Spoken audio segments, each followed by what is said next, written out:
presented Shana's project. Mr. Amos, please.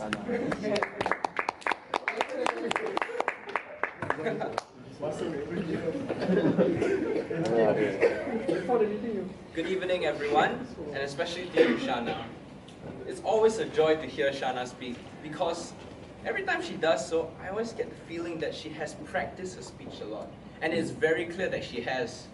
And great work for completing your P5. Let's give her a round of applause. Now, Shana, I'll start with your strongest points, which are very obvious and have been present throughout all your speeches, and this is no exception. Your vocal variety, it is very strong. The point of vocal variety in a speech is to implant words into a person's mind, into the audience's mind. I know this is a P5, but I'm very sure that if you're doing your P6, you'd have aced it. Some of the catchphrases, or some of the words that I actually took home from your speech were, hated it. I hated it. Seeing that was right. Seeing that was right.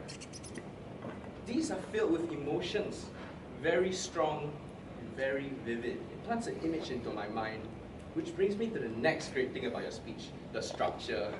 Okay, how do I go about this? Okay, as a writer, structure is very important for stories. And Shana has given us not one, two, but 3 different stories.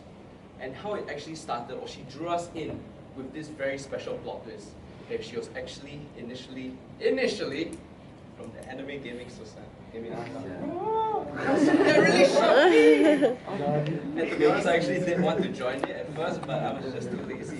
Oh! And after that, you led us through to your time at Symes, and eventually to Toastmasters after the trip to overseas, right?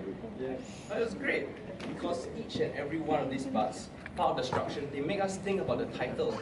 Each and every one of these parts was a blessing in disguise, which I feel is very good. Now, as with other speeches, and with every other speech, there will obviously be some few points where you can actually improve on. I found that some of your facial expressions during 1 or 2 parts, like for example when you're describing yourself as a socially awkward person, you're like smiling. Hi, I'm a socially awkward person. Yeah, I noticed that. But it's okay, don't worry. It was clear that you practiced a lot, so good. And take note of your pacing. You guys noticed she was like hopping around here left and right. Yeah, but don't worry, it's really minor. One thing that I really hope to see in future speeches is also your control of your hands. Usually you do it like this, like you're saying something important, which is good. Sometimes I'll like see some variety, like here, like chilling. Yep. But overall, I really enjoyed your speech, and I look forward to your next speech. Thank you, everyone. Thank you. Thanks, Amos, for the evaluation. And last but not least, we'd like to